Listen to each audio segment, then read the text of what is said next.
عز إلا في طاعته، ولا غنى إلا بالافتقار إلى رحمته، وأشهد أن لا إله إلا الله وحده لا شريك له شهادة توصل إلى رضوانه وجنته، وأشهد أن سيدنا ونبينا محمدًا عبد الله ورسوله، أعظم الخلق خلقًا وأحسنهم جوارًا وأكرمهم في عشرته، صلى الله وسلم وبارك عليه وعلى آله الكرماء عترته، والأخيار الحنفاء صحابته، والتابعين ومن تبعهم بإحسان وسار على نهجه وطريقته وسلم تسليما كثيرا مزيدا لا منتهى لغايته. أما بعد، فأوصيكم أيها الناس ونفسي بتقوى الله، فاتقوا الله رحمكم الله، فجادة النجاة قليل سلاكها، والقلوب الغافلة مخوف هلاكها. إن الله لم يخلق الخلق عبثا ولم يتركهم سدى، كلا ثم كلا، فوربكم لتسألن عن الرسول ومن أرسله، وعن القرآن ومن أنزله، وعما اجترحه ابن آدم في الدنيا وماذا عمله. فلنسألن الذين أرسل إليهم ولنسألن المرسلين، فلنقصن عليهم بعلم وما كنا غائبين. والوزن يومئذ الحق، فمن ثقلت موازينه فأولئك هم المفلحون، ومن خفت موازينه فأولئك الذين خسروا أنفسهم بما كانوا بآياتنا يظلمون. معاشر المسلمين، إن من سنة الله في البشر اختلاف فهومهم وإدراكاتهم وحدة طباعهم وهدوئهم وذكائهم، فلكل إنسان قناعاته ورؤيته وفهمه وإدراكه، وما يصلح لهذا قد لا يصلح لذاك. وإن من عباد الله من لا يصلحه إلا الغنى، ولو أفقره الله لكفر، وإن من عباد الله من لا يصلحه إلا الفقر، ولو أغناه الله لبطر. وما اختلفت أصابع اليدين إلا لاختلاف وظائفها. ومن هنا عباد الله، فإن الاختلاف بين الناس ليس اختلاف تفاضل وتمايز بين أعراقها وقبائلها وطبقاتها، ولكنه اختلاف من أجل المنافع والإبداع والعمل وتعدد طرق المعرفة والثقافة والتسابق إلى الخيرات والمسارعة إلى المكرمات، ومن أجل أن يتعارفوا، ومن أجل أن يتخذ بعضهم بعضا سخريا. أما ميزان التفاضل فهو التقوى والعمل الصالح. معاشر الإخوة، إن المسلك الحكيم في التعامل مع ما قضته سنة الله من حقائق التنوع البشري والتفكير بطريقة منفتحة غير ضيقة، واعلم أنك لو لم تكن مختلفا لما كان الآخر مختلفا. وإذا اتفق اثنان في كل شيء فلا حاجة لأحدهما. معاشر الأحبة، الانسجام والتعايش شعور داخلي جميل في النفس البشرية، يبرز العلاقة الإيجابية والانتماء بين أفراد المجتمع وأفراد الأمة، فيكون كالبنيان يشد بعضه بعضا، وكالجسد الواحد إذا اشتكى منه عضو تداعى له سائر الجسد بالسهر والحمى. الانسجام والتعايش تزرعه وتثبته وتثمره الأخوة وصلاح النفس وسلامة الصدر والمساواة والمحبة والتواصي بالحق والتواصي بالصبر والتواصي بالمرحمة. هذه هي التي تنتج الانسجام والتعايش. والمساواة بين الناس ليست مساواة تماثل، بل مساواة تكامل، مساواة تنفي العصبية والحزبية والمذهبية والطائفية وحمية الجاهلية ودعوى الجاهلية، وتؤكد المساواة، تؤكد السمع والطاعة ولزوم الجماعة وعدم الشذوذ عنها أو الخروج عليها. الانسجام والتعايش هو الاعتراف بحق العيش للجميع في مجتمع واحد وبلد واحد. التعايش هو الوجود المشترك بين الناس على اختلاف طبائعهم ومقاصدهم، وهو يعني الاعتراف بالآخر. التعايش هو تنظيم وسائل العيش بين الناس. إخوتي في الله، الانسجام والتعايش إذا كان في الأمة وكان في المجتمع فإنه ينشر الألفة والتعاون والترابط، وينمي روح العمل والإبداع، ويحمي البلاد من الانحراف والأفكار المنحرفة والاتجاهات العدوانية، ويقلل من أثر الشائعات الموهنة للعزائم والمفرقة للجماعة. معاشر الأحبة، هذه حكمة. الحكمة تقول: كسب القلوب مقدم على كسب المواقف، ووحدة القلوب مقدمة على وحدة الآراء. وحدة القلوب مقدمة على وحدة الآراء. تأملوا حفظكم الله قول موسى لأخيه هارون عليهما السلام. يقول موسى فيما قال الله عز وجل: يا هارون ما منعك إذ رأيتهم ضلوا ألا تتبعني أفعصيت أمري؟ هذا قاله حينما عبد بنو إسرائيل العجل. بماذا أجاب هارون؟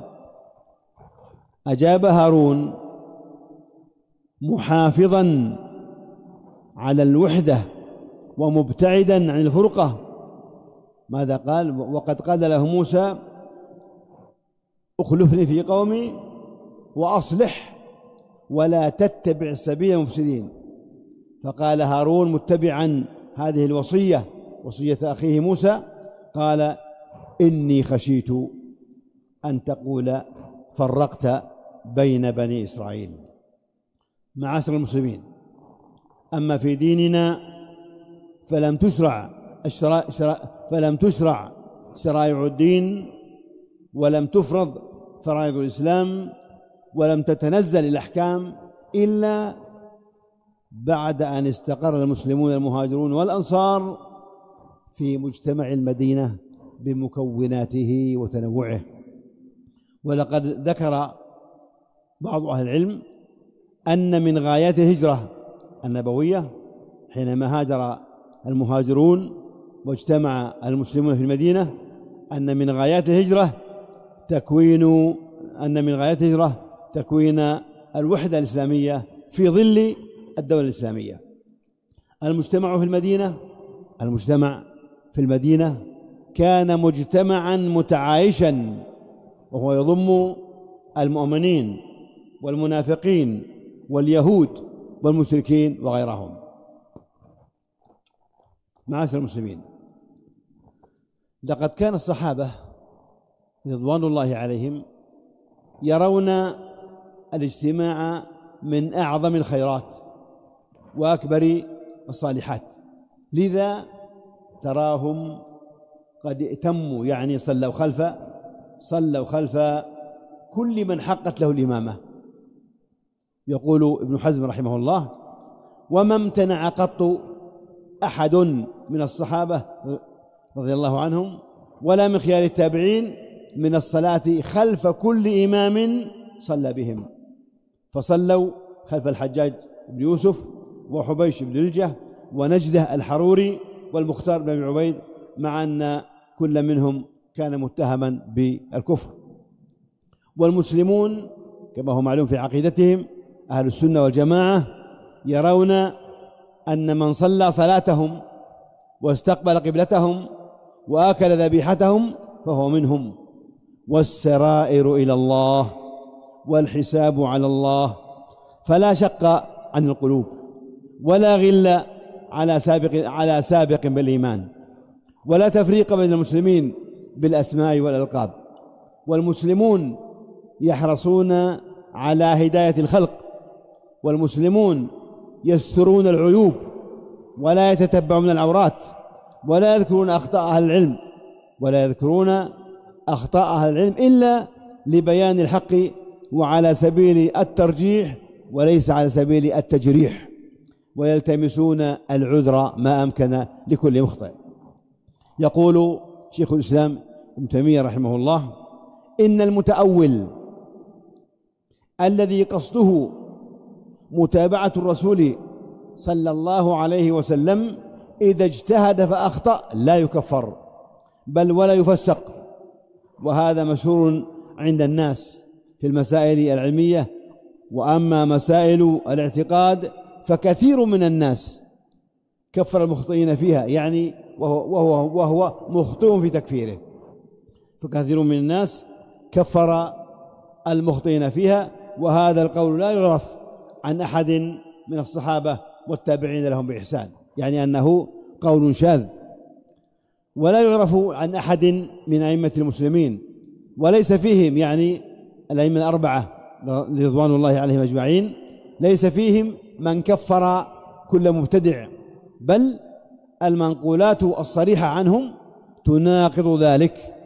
ولكن قد ينقل، هذا كلام تيمية، ولكن قد ينقل عن أحدهم أنه من كفر بعض الأقوال، ويكون مقصوده أن هذا القول كفر، لا أن صاحبه كافر.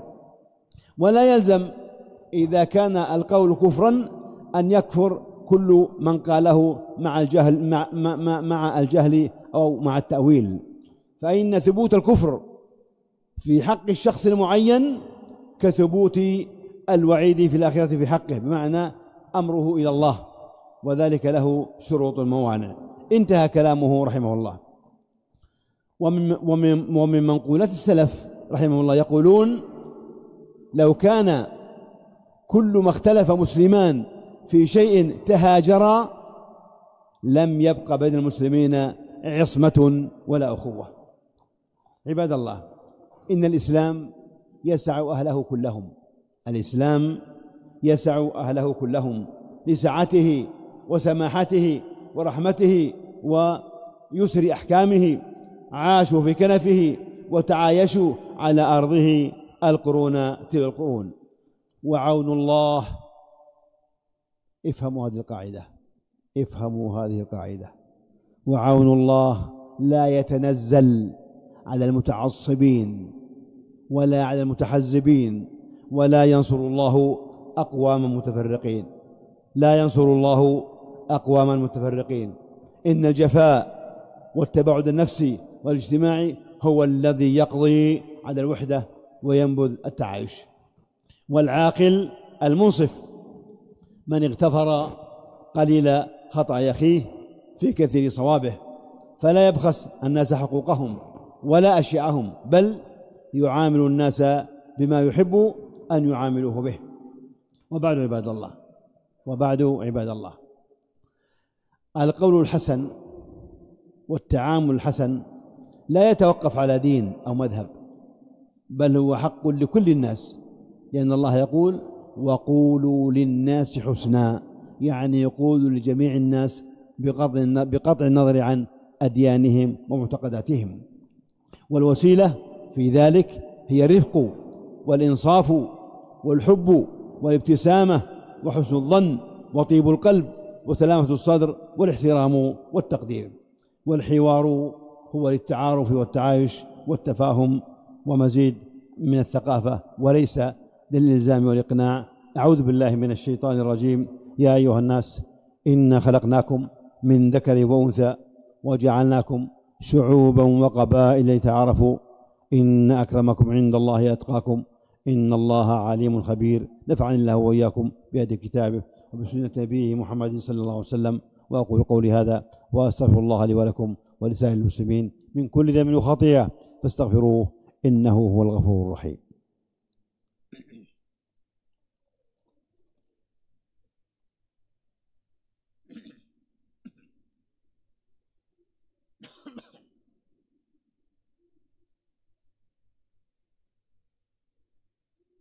الحمد لله الرحمن علم القرآن خلق الإنسان علمه البيان. أحمده سبحانه وأشكره بالعمل واللسان والجنان، وأشهد أن لا إله إلا الله وحده لا شريك له شهادة تبلغ من ربنا الرضوان، وأشهد أن سيدنا ونبينا وحبيبنا وشفيعنا محمدا عبد الله ورسوله المبعوث للثقلين الإنس والجان، صلى الله وسلم وبارك عليه وعلى آله وعلى الآل والأصحاب والأنصار والأعوان والتابعين ومن تبعهم بإحسان. معاشر المسلمين، ينبغي التفريق بين التعايش والرد على المخالف. فالرد على المخالف باب واسع مفتوح يسلك فيه مسالك المصلحة والحكمة والموعظة الحسنة والجدال بالتي هي أحسن في بيان الحق وتزييف ما عداه. فالنبي صلى الله عليه وآله وسلم في المدينة قبل تنوعها وتعدد سكانها في حين أن القرآن كان ينزل لبيان الحق وبيان المخالف. كما ينبغي التفريق بين المسالم والباغي والخائن. فالذي يبغي ويهدد السلم العام ويريد تفريق المسلمين فلا بد من إيقافه عند حده، والذي يخون وطنه ويخذو أهله ويتواطأ مع الأعداء ويمالئهم يجب الحزم معه وفضح أمره واتخاذ الموقف الرادع الصارم له ولأمثاله. وقد قال علي رضي الله عنه في الخوارج: لكم علينا ألا نمنعكم حقكم من الفيء ولا نمنعكم المساجد ولا نقاتلكم حتى تقاتلونا. فلما استحلوا الخوارج دماء المسلمين وأموالهم فقتلوا عبد الله بن خباب وأغاروا على سراح المسلمين، حينئذ قاتلهم رضي الله عنه. ألا فاتقوا الله رحمكم الله، فإن وحدة الصف واجتماع الكلمة غايات مطلوبة في كل حين، وهي عنوان قوة الأمة وسر حفظ البلاد. ولكنها في هذه الظروف التي يتربص بها الأعداء ويتطاول فيها المغرضون ويجترئ فيها الخونة، هذه وحدة الصف في هذه الظروف أشد إلحاحا وأعظم حاجة. فيجب على كل مسؤول أيا كانت مسؤوليته، سياسيا أو إعلاميا أو تعليميا أو إرشاديا أو غيرهم، في قطاع عام أو في قطاع خاص، عليه أن يتأمل في الأوضاع ويعيش الواقع ويستوعب النوازل المحيطة وبخاصة وينظر في أوضاع المسلمين.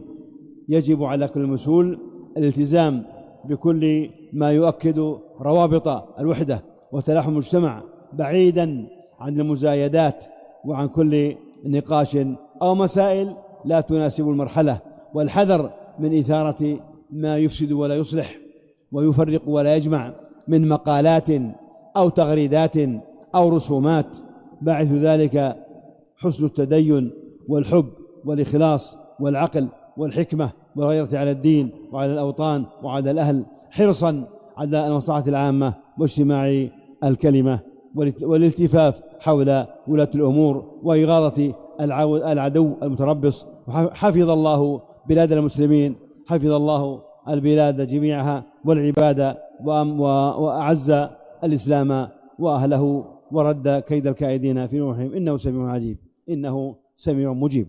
هذا وصلوا وسلموا، هذا وصلوا وسلموا على الرحمة المهداة والنعمة المسداة نبينا محمد رسول الله، فقد أمركم بذلك ربكم، فقد أمركم بذلك ربكم في تنزيله، فقال وهو الصادق في قيله قولا كريما: إن الله وملائكته يصلون على النبي يا أيها الذين آمنوا صلوا عليه وسلموا تسليما. اللهم صل وسلم وبارك، اللهم صل وسلم وبارك على عبدك ورسولك نبينا محمد الحبيب المصطفى والنبي المجتبى، وعلى آله الطيبين الطاهرين، وعلى أزواجه أمهات المؤمنين، وعلى أصحابه الميامين، وارض اللهم عن الأربعة الخلفاء الراشدين أبي بكر وعمر وعثمان وعلي، وعن الصحابة أجمعين والتابعين ومن تبعهم بإحسان إلى يوم الدين، وعنا معهم بعفوك وجودك وإحسانك يا أكرم الأكرمين. اللهم أعز الإسلام والمسلمين، اللهم أعز الإسلام والمسلمين، وأذل الشرك والمشركين، واحمي حوزة الدين، واخذل الطغاة والملاحدة وسائر أعداء الملة والدين. اللهم آمنا، اللهم آمنا في أوطاننا، اللهم آمنا في أوطاننا، وأصلح أئمتنا ولاة أمورنا، واجعل اللهم ولايتنا في من خافك واتقاك واتبع رضاك يا رب العالمين. اللهم وفق ولاة المسلمين، اللهم وفق ولاة أمور المسلمين للعمل بكتابك وبسنة نبيك محمد صلى الله عليه وسلم، واجعلهم رحمة لرعاياهم، واجمع كلمتهم على الحق والهدى يا رب العالمين. اللهم وابرم لأمة الإسلام أمر رشد يعز فيه أهل الطاعة ويهدى فيه أهل المعصية، ويؤمر فيه بالمعروف وينهى فيه عن المنكر، إنك على كل شيء قدير. اللهم إنا نتوجه إليك ونرفع أكف الضراعات إليك، وأنت القريب المجيب السميع العليم، لا يخفى عليك شيء ولا يعزب عنك شيء. أنت الحي الذي لا يموت والقيوم الذي لا ينام، عز جارك وجل ثناؤك وتقدست أسماؤك ولا إله غيرك، يا سامع كل نجوى ويا منتهى كل شكوى، يا عالم كل خفية ويا كاشف كل بلية. ندعوك دعاء من اشتدت فاقته وضعفت قوته وقلت حيلته، يا من لا يخيب سائله ولا يرد طالبه. نسألك اللهم، نسألك بفضلك ومنك وجودك أن تحفظ إخواننا في غزة، نسألك أن تحفظ إخواننا في غزة وفي فلسطين. اللهم احفظهم، اللهم احفظهم بحفظك، وكلاهم بعنايتك، وأحطهم برعايتك. اللهم احفظهم من بين أيديهم ومن خلفهم وعن أيمانهم وعن شمائلهم، ونعوذ بك أن يغتالوا من تحتهم. اللهم اجبر كسرهم وأقل عثرتهم وفك أسرهم، واشف مرضاهم وتقبل شهداهم وارحم موتاهم. اللهم واقبلهم شهداء عندك. اللهم انصرهم، اللهم انصرهم على عدوك وعدوهم. اللهم إن أعداءهم الصهاينة المحتلين قد طغوا وبغوا وآذوا وأفسدوا وظلموا وتجبروا. اللهم فرق جمعهم وشتت شملهم واجعل كيدهم في نحرهم. اللهم وانزل عليهم بأسك ورزك إلى الحق. اللهم حرر المسجد الأقصى، اللهم حرر المسجد الأقصى من المحتلين الغاصبين.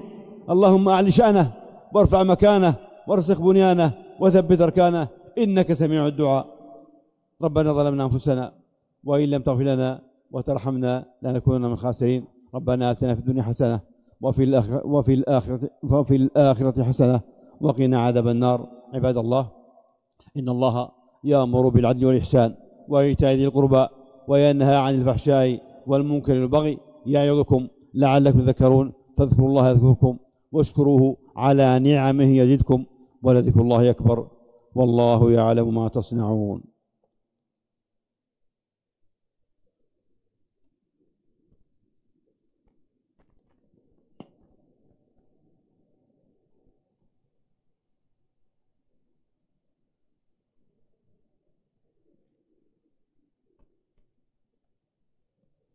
الله أكبر الله أكبر الله أكبر.